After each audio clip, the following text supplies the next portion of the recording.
छठे चरण का मतदान होना है 25 मई को। 8 राज्यों की 58 सीटों पर वोटिंग होनी है। यूपी की 14 सीट इसमें शामिल है। चुनावी शोर आज शाम थम गया। कई दिग्गजों की प्रतिष्ठा छठे चरण में दांव पर लगी है। उत्तर प्रदेश की बात कर ली जाए तो 14 लोकसभा सीट पर वोटिंग होनी है और ये सभी पूर्वांचल का हिस्सा है। वहीं बिहार की भी 8 सीटों पर मतदान होना है।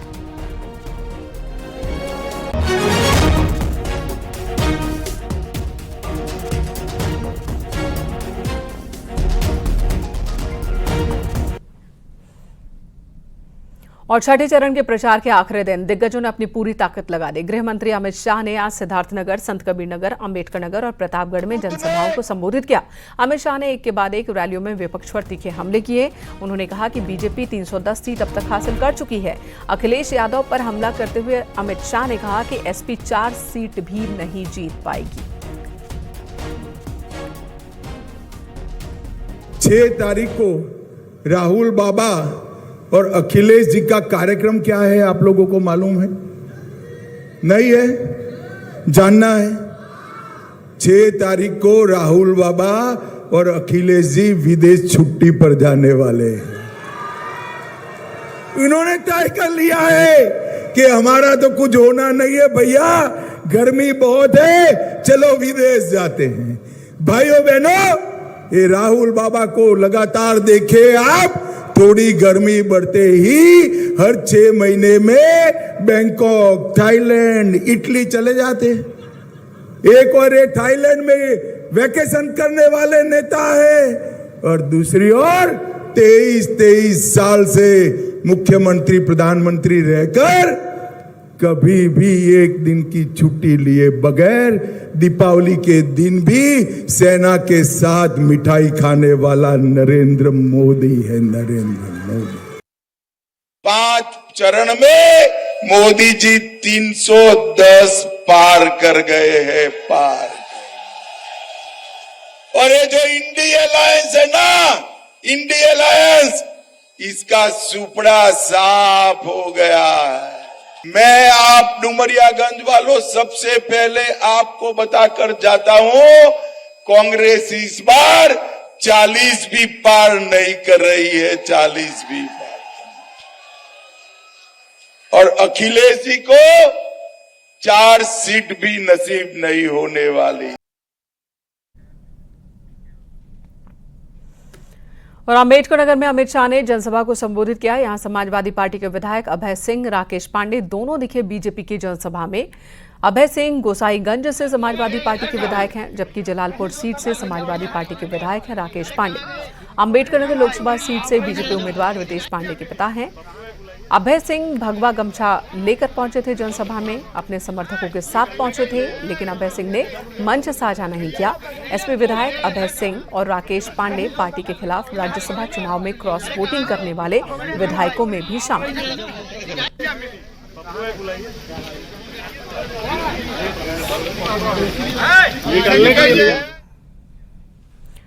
उधर सीएम योगी आदित्यनाथ आज ओडिशा और बिहार के दौरे पर रहे, जहां उन्होंने 4 अलग अलग रैलियों को संबोधित किया, जिसमें उन्होंने ओडिशा के पुरी और केंद्रपाड़ा में जनसभा की, जिसके बाद बिहार के पूर्वी और पश्चिमी चंपारण में जनसभा की। उन्होंने विपक्ष पर जमकर निशाना साधा। सीएम योगी ने कहा कि कुछ लोग भारत में रहते हैं लेकिन पाकिस्तान का गुणगान करते हैं। आज भी कुछ लोग ऐसे हैं देश के अंदर, बहनों और भाइयों, जो रहते भारत के अंदर हैं, खाते भारत के अंदर हैं, लेकिन गाते पाकिस्तान का है। उनके द्वारा जाने अनजाने में ऐसी बातें कही जाती है, पाकिस्तान का राग अलापा जाता है। पाकिस्तान के बारे में, भारत के दुश्मनों के बारे में उनका महिमा मंडन के द्वारा किया जाता है। और मैं तो कहता हूं, जो पाकिस्तान का राग अलापते हैं, भारत के दुश्मनों का महिमा मंडन करते हैं, मैं उनसे कहता हूं, वे काई भारत के अंदर बोझा बने हुए हो, जाओ ना वहीं चले जाओ। अरे भारत तो 80 करोड़ लोगों को फ्री में राशन दे रहा है और पाकिस्तान में 23 करोड़ की कुल आबादी, वह भी भूख से तड़प रही है। 1 किलो आटा केले 1 किलो गेहूं के लिए आज वे तड़पते हुए दिखाई देते हैं।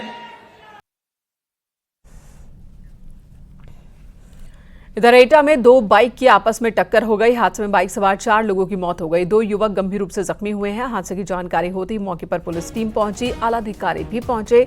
थाना रिजोर्ट क्षेत्र के बाकलपुर गांव के पास यह हादसा हुआ।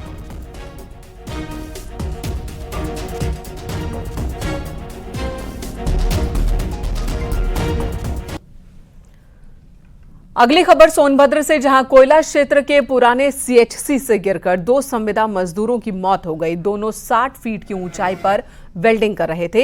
एनसीएल प्रबंधन ने घटना की जांच के आदेश दिए। मृतकों के परिजनों को 15-15 लाख रुपए तात्कालिक सहायता और दूसरी सुविधाओं को देने का ऐलान किया है। मृतक झारखंड के रहने वाले हैं।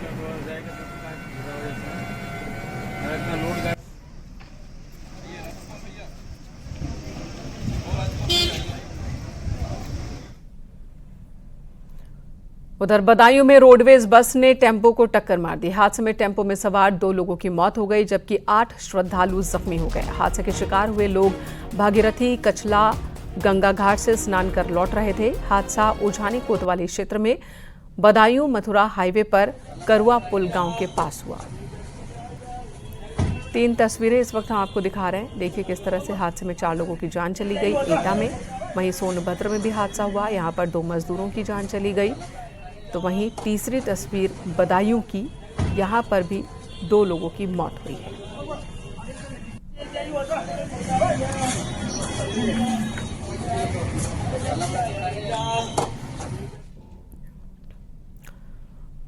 उधर बांदा में डंपर ने सवारियों से भरी ऑटो रिक्शा को टक्कर मार दी। इस हादसे में 2 लोगों की जान चली गई, 4 लोग जख्मी हुए हैं। नारायणी कोतवाली क्षेत्र के जमवारा गांव के पास का ये मामला, जहां तेज रफ्तार डंपर ने ऑटो रिक्शा को टक्कर मारी। नंबर मालूम है? नंबर मालूम है। इधर इटावा में ऑटो रिक्शा की लूट करने वाले बदमाशों से पुलिस ने मुठभेड़ हो गई है। पुलिस की बदमाशों और पुलिस के बीच मुठभेड़ हुई है। एक बदमाश गोली लगने से जख्मी हुआ। पुलिस ने 3 बदमाशों को गिरफ्तार किया है। आरोपियों के कब्जे से लूटा हुआ ऑटो रिक्शा, 2 अवैध तमंचा, 3 कारतूस बरामद किए गए। 2 बदमाश इटावा और एक मैनपुरी के करहल का रहने वाला है। टिप ऑफ मिलता है रात में कि कुछ उसी टेम्पो को बदमाश लेके कहीं उसको छुपाने के लिए या बेचने के लिए ले जा रहे हैं भिंड की तरफ। तो उस पर टिप ऑफ पर पुलिस हमारी एक्टिवेट होती है और एक्टिवेट होने के बाद जब उसका पीछा करती है तो पुलिस पर वो लोग फायर करते हैं, जिसमें काउंटर फायरिंग में जब पुलिस अपने आत्मरक्षार्थ फायर करती है तो एक बदमाश को गोली लगती है और फिर बाद में जब उनको आवश्यक बल लगा गिरफ्तार किया जाता है तो में 3 बदमाश रहते हैं। तीनों के पास से जो टेम्पो बरामद किया जाता है, साथ ही साथ 2 तमंचे 315 बोर के खोखा कारतूस बरामद किए जाते हैं तथा उन्होंने